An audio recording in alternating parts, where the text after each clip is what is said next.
Jay Shetty one time said that our childhood experiences become our adulthood desires. So because I couldn't get the kind of clothes that I wanted when I was younger, when I became an adult, I became obsessed with fashion.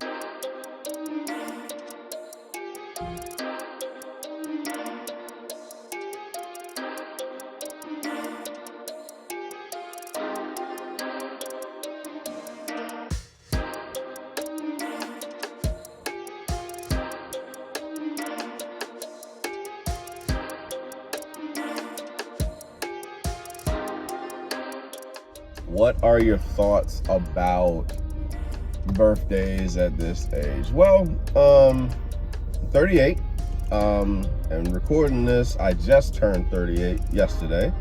That would be September 20th. You know what I'm saying? So grateful for another trip around the sun. Grateful for everybody that, reached out or tried to reach out. If I couldn't get to you, I do appreciate your effort nevertheless. But as far as birthdays at this age, I believe my birthdays are more about reflection. Like every time that I have a birthday coming up, I take like a, almost like a reflection trip. I go somewhere and just reflect on the year. How did I better myself? How was I better than the year before? How many times did I allow my ego to beat me up and believe me that I had to be something in order to be loved? You know what I mean? I appreciate birthdays for sure. What I like at this age, what I love rather, is creativity when it comes to love languages. You know what I'm saying? Like a lot of people have a tendency to, buy what they want for them versus actually buying what, they like from talking to you and putting thought into buying something, you know what I'm saying, for you. I mean, whatever gift I get, I appreciate, you know what I'm saying? Whether that's a phone call, whether it's a text, whether it's a Facebook, a social media post, you know what I'm saying, just to say happy birthday.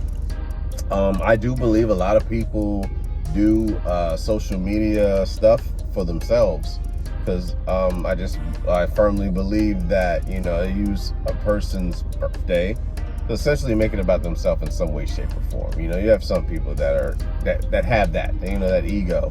That social media life is corruption. But I really do appreciate those that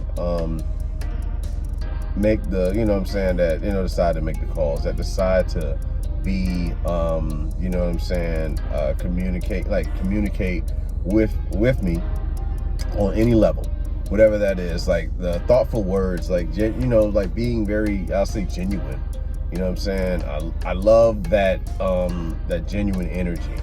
And when you feel that, it's very appreciative. You know what I'm saying? I very appreciate it because, a lot of people do things, conditionally. You know what I mean? It's conditional love that they give out. It's not really about you. It's really about them. They're doing something so they can get something in return.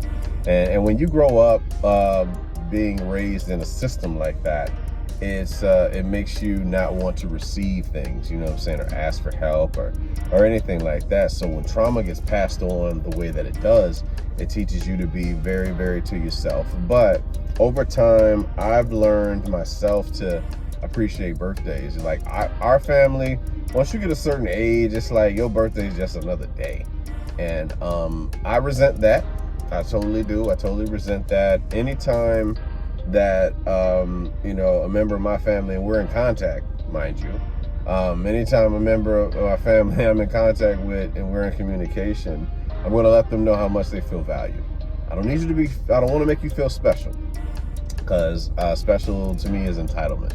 I don't want you to feel special. I don't want to be special. That's just my theory, but I love to be valued. You know what I'm saying? I like that. I mean, I value myself, you know what I mean? But I truly do love to be valued. And you can tell those who value you versus those who just like to say, I love you. It sounds good, you know what I'm saying, to tell somebody that you love them, but it's very few people that will actually value you and love you unconditionally. You know what I'm saying? Like, it doesn't come with a cost.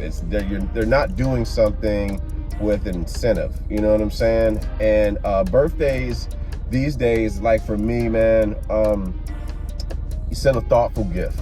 Like, you know that I like whatever, Martin, The Office, or Ninja Turtles back in the day, wrestling, and you know what I'm saying, like these things, 49ers, you know, Chicago Bulls, Miami Hurricanes, the things that you know that I actually have expressed interest into, and you put creativity into that, that to me gets respected. But make no mistake, I appreciate anything that's given. You know what I mean? Because no one has to give me shit. No one owes me anything. I don't owe anybody anything. So because I don't own anything, I'm appreciative of everything. You know what I mean?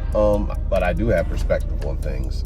You know what I'm saying? Like the people that's like really, really consumed by social media and use any opportunity to make something about them. You know what I mean? Like, I'm not talking about the ones that use social media and they genuinely give things, you know, share things to people that they love and all that stuff, but the ones that like to highlight, you know, shit that's really just about them. You know what I'm saying? Like, whether it's a family member who doesn't really talk to you that much, but when your birthday comes, got long drawn out fucking, you know what I'm saying, like speeches and shit like that, you know, that's not what, you're not doing it for me, because that's not what I'm asking for. You know what I mean? If anything, I would love like a genuine relationship with whoever. You know what I mean? Like, so the people in my life, the loved ones, the people that I value, the ones that I actually engage with more than likely on a day-to-day, weekly, maybe even a monthly basis. You know what I'm saying? Like, I can appreciate them, you know, taking time to say whatever they gotta say to me. But just really being thankful, man. I don't, like, gifts are okay, but what do you give to the man that buys himself anything he wants? You know what I'm saying? It's one of those things. That's why I can appreciate creativity, and, you know, anybody that's like, hey, you know, is it something that you want? Bam, all right, here's Amazon. Bam, there you go. You know what I mean? A bunch of stuff on the wish list, you can help me clear it. That's fine and dandy. You know, recently just bought a home, so it's like trying to get all that shit together. Mine is running a million miles a minute trying to fix shit, but it's all part of the process. So, you know, birthdays are, they're interesting, you know, getting older, learning how much material things don't really matter, how you value conversations and things with people. It's more about that to me than anything else. So I am just eternally grateful for everyone who sent out like birthday wishes, for everyone who made the attempt to call, whoever made the attempt to send something on social media. You know what I'm saying? My perspective or not, you know what I mean, on certain things. But for those people who wanted to recognize the day that I was born, I am truly grateful for it. Now, you know, birthdays, for me, I like to listen in conversation for those that I value, and, you know, I'm not asking you what you want. What I'm going to do is I'm going to get creative, and I'm going to just watch. I'm going to study and see what you have, what you don't have, and then I'm going to, you know, go out and pursue that. That's just me. You know, I'm not asking for anything. I'm giving. You know, that's how I move. You know what I'm saying? And that's just how. Yeah. What can I say? That's how it is for me. So birthdays. I'm very appreciative of them. I like how they bring out certain behaviors in people. It's just it's fun. It's interesting to watch how these things, you know, come about. But truly, when you made an impact on people's lives, man, to like really see them, like the ones that are genuine, you know what I'm saying? Like you really, they remind you of something that you've done for them that you didn't even realize you did. And then they share that with you. That, to me, that's the ultimate gift. What am I giving back to the world? You know, what gift am I giving? Besides me being on this earth being this fine, you know what I'm saying? But like, seriously, what am I giving? What are people getting back from me? Where's my contribution when I leave this place? When I leave the area in which I'm in with people, how do they feel when I'm gone? And a birthday is one heck of a day and an opportunity to see your impact on people, man. And like genuine, I'm talking about unconditional love, man, that people give, and, you know, sharing their thoughts on things, and, you know, what you've done for them, what you've done for their kids, what you've done for, you know, their parents, and all that. It's a beautiful thing to witness. And what can I say? I'm grateful for it. And that's my thoughts on birthdays.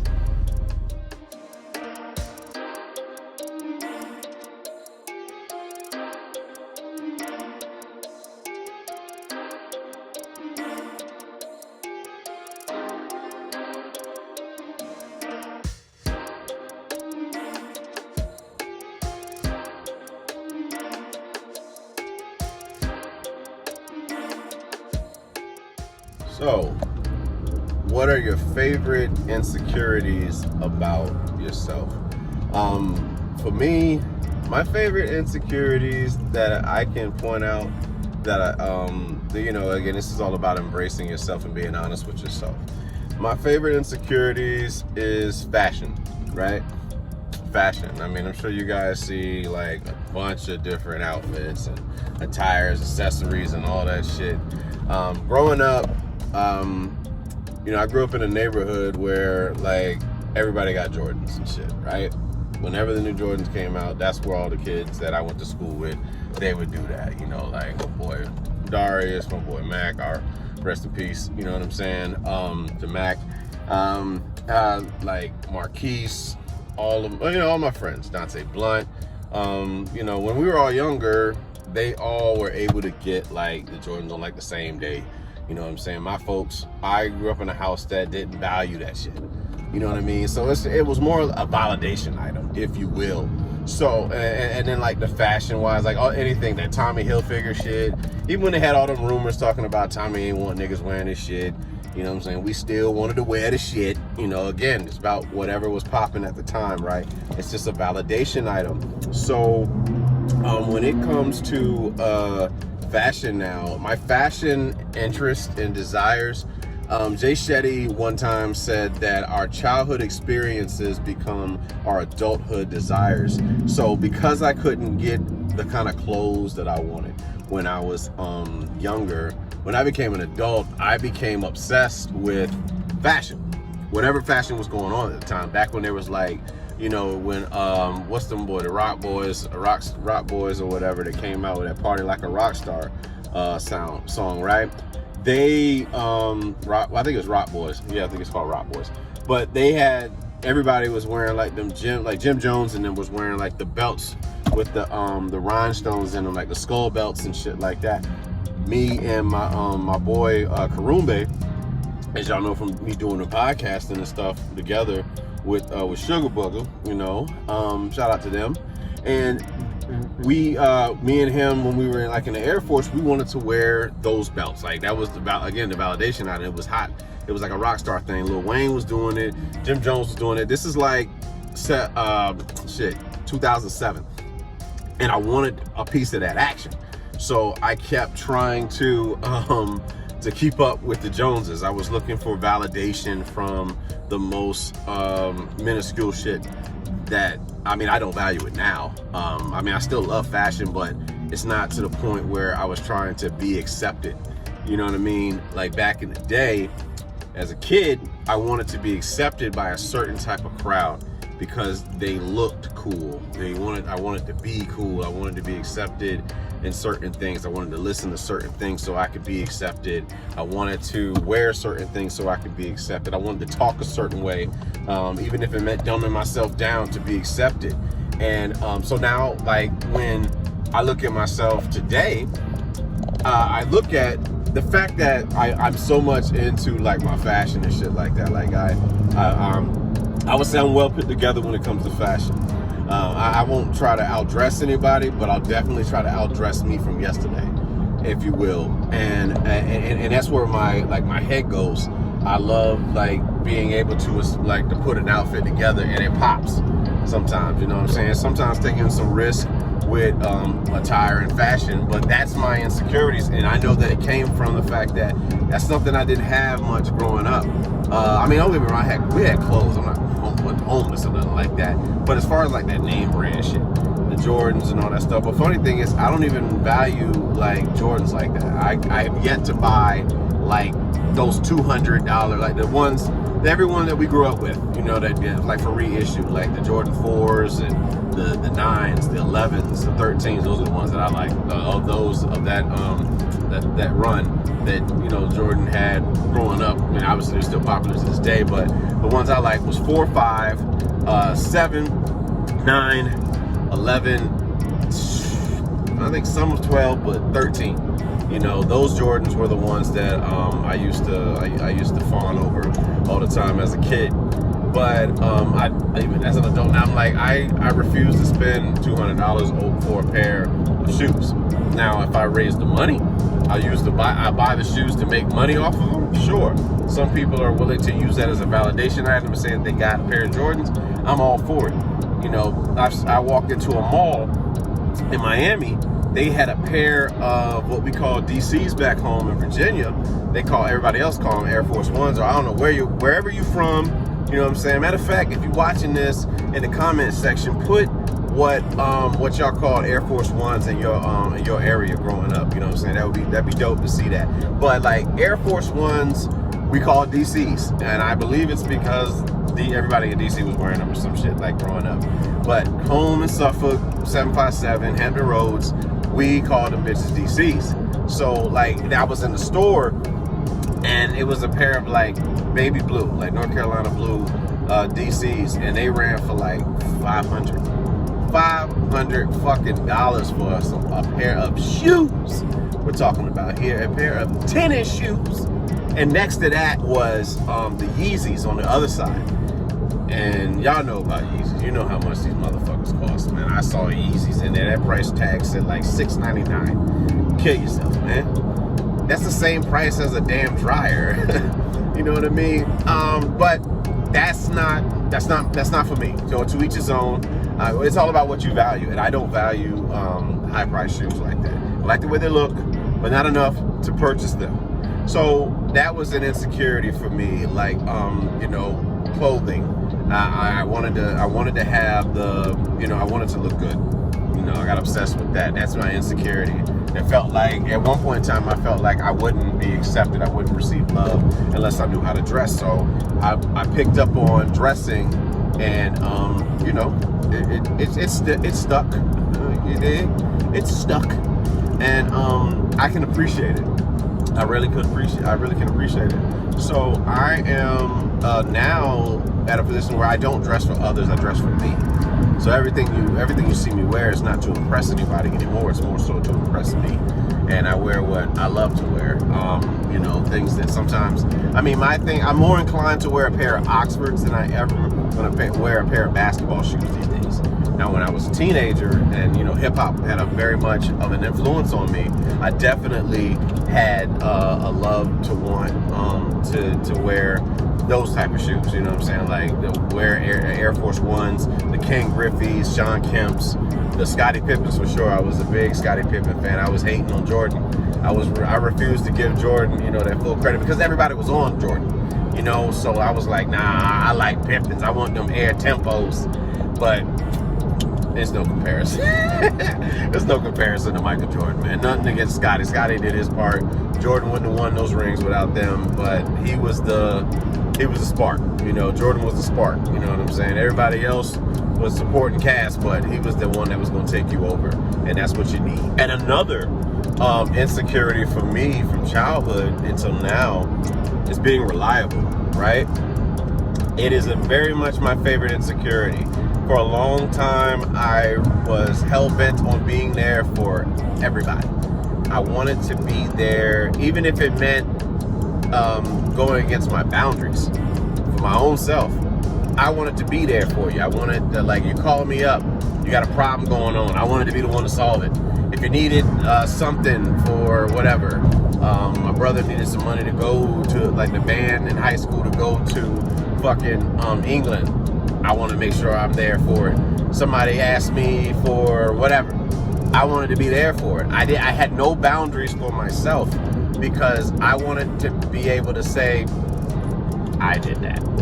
But it's not my responsibility. It's not my responsibility to be there for anyone. These people, well, I mean, my brother was a teenager, but these people, you know, most of the people were grown.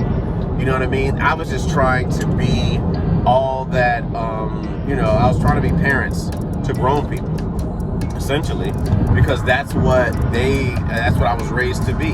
I was raised to be a parent to a parent, essentially, and from an emotional standpoint. Now, I don't want it to get like I was raising myself. I raised myself emotionally because I mean, my parents did what they could do for me from a material standpoint and a physical standpoint, and I love them for that. Emotionally, I was on my own because no one taught them, and it's just a vicious cycle that goes on. So, like, when you're trying to be there for everybody, and you feel like you're not going to receive love unless you're there for everybody, it fucks with you. It hurts. It's painful. It gives a sense of anxiety. It makes you lose sleep at night, and just wanting to be there for everybody and afraid that if you're not there for them, then they're going to leave you. So abandonment issues, you know what I'm saying? Like strong abandonment issues that I had rooted in me. I couldn't connect them at first, but now I see it. But I mean, it's still a favorite insecurity for me because I know that the type of person that I am. I make time for me, like me time. So, you know, self-care. I need to do a little bit more than I've been doing as of late. I mean, the last 3 months I've been in the process of trying to buy a home, so it was a lot. You know, there's a lot of stuff going on mentally, and I'm grateful that I'm still here. You know what I'm saying, to tell the story with that, because it was a lot. It was a lot, but it's subsiding, and you know, getting there. But definitely homeowner now, and you know, I'm just thankful to God and His universe for enabling this to happen, so that more blessings can come and other people can be blessed as well. Whatever blessings He gives me, you know, that's the intent. But like being reliable, I wanted that. I wanted to be able to say I solved your problem. You know what I'm saying? I wanted to say that I know about this.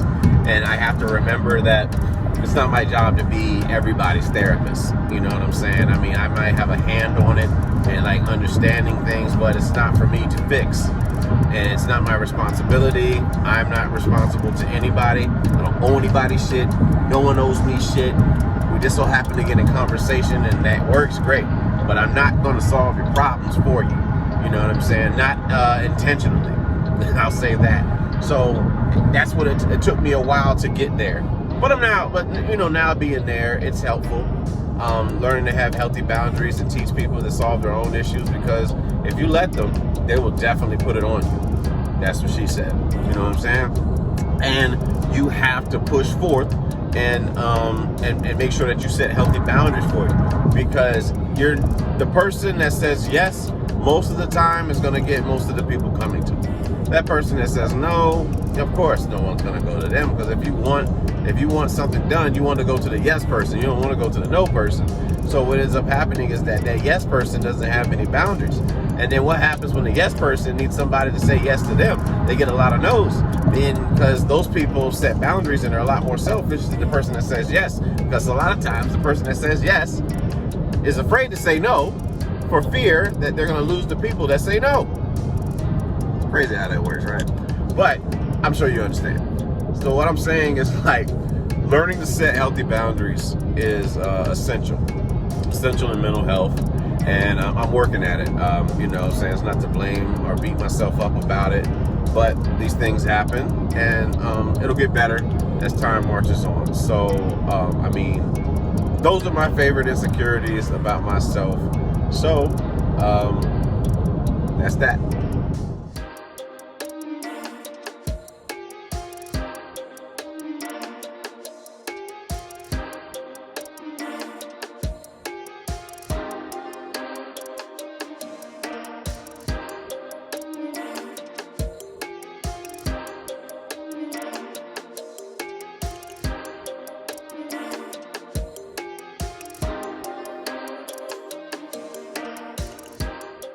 How do you come back from backsliding?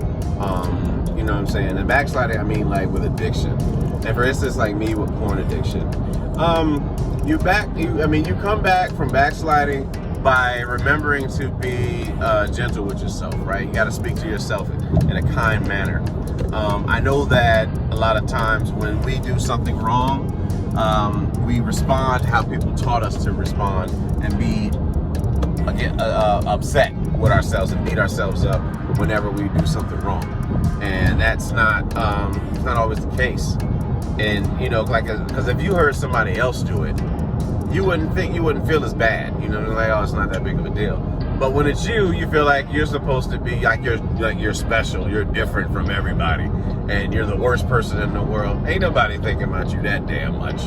You know what I'm saying? Somebody might be thinking about you, but they're not thinking about you that damn much to make you feel like the worst person in the fucking world. That's you know what I'm saying? But that's how crazy the ego will fuck with you and be like, man, you know, I'm the worst person, and then that becomes like a rabbit hole for destruction, and you just keep doing shit to put you in. So I'll get triggered by something, namely something with family, and then I'll end up, you know, back watching porn or something, and then I'll feel bad about watching the porn, so I'll start to watch porn from watching the porn. And like, it's just because that's what I trained myself. Whenever I felt bad about myself, I would use that, you know, that was my way to escape my reality. And it only makes you feel worse with the anxiety that comes with it. And you get trapped in your mind, and it takes you back to, like, for me, it takes me back to childhood. And there's this fear that comes in. Fear that, you know, the inner child comes and takes the wheel and feels like they're not going to be loved, they're not going to be accepted. And, you know, that's where the brain goes. And the thing to remember when you backslide, when you go back to old addictions, old ways, and all that stuff, is that you're not your thoughts. So you're not your accomplishments, you're not your mistakes. You know what I'm saying? Like, it's merely just ships passing in the night. You know, you have to be able to let these thoughts go by. And sometimes I'm able to do that, sometimes I'm not. And, you know, because I grew up emotionally, I had to deal with shit by myself. So I wasn't really trained how to deal with these emotions that come up. So because of that, I feel bad. I feel, you know, my abandonment makes me feel like I'm the worst person in the world when these things happen, and I don't want to, you know, I'm ashamed of myself and all that stuff, and I just want to hide. I want to be like the ostrich, poke my head in the fucking sand. And I mean, that's how it feels inside, you know. But it's okay. We all have those moments. But I mean, and I've ran a lot of times in life, you know what I'm saying, because I didn't have anybody to help me with those emotions that came up. So I mean, I love that it was a YouTube short that I saw by 50 Cent recently, and 50 was like, when he was younger, you know, he didn't run because he had nowhere to go. Who gonna save him? Only person that's gonna save him was himself. And that's what it is for a lot of us. You know what I'm saying? When you don't have emotionally available family, all you have is you that recognizes it. You know what I'm saying? That's not for you to pinpoint that you're better than your family or nothing like that. They just don't know how. You're not better because you know how. You might be better off, but you're not better than. You know, it's like learning how to do a skill. We all have chosen different skills. I'm not better than you because I know airfield management and you know plumbing or engineering, you know what I'm saying? But if we share these skills, we all can work together. You feel me? And that's just how I see it. With the porn and stuff, I wanted to, I was trying to escape. So like coming back from backsliding is having a short-term memory. You know, you gotta have a short-term memory. If you have a short-term memory, you can get back and be ready to throw another pass, and not fear throwing an interception. Like that's the key thing in backsliding, and you know what I'm saying, making mistakes and falling into a trap. It's like you started working out, right? But you slip up and you don't start. You stop working out, and then you kind of beat yourself up for not working out. So you punish yourself by not working out. Like, fuck it, I'm just not gonna do it. But you just have to get up and do it again until it becomes a routine. So like whenever I backslide, whenever I go back to watching like some porn or masturbation or some shit like that, I get back to it. That's it. And if I do it again, fuck it. There's another day to be done. You know what I'm saying? I'm just gonna keep moving forward. You know, I love the Rocky quote in the movie Rocky Balboa, and he was like, life is not how hard you can get, you know, it's not about how many times, what the fuck ever, about getting hit. The line he has it's about how much you can take and keep moving forward.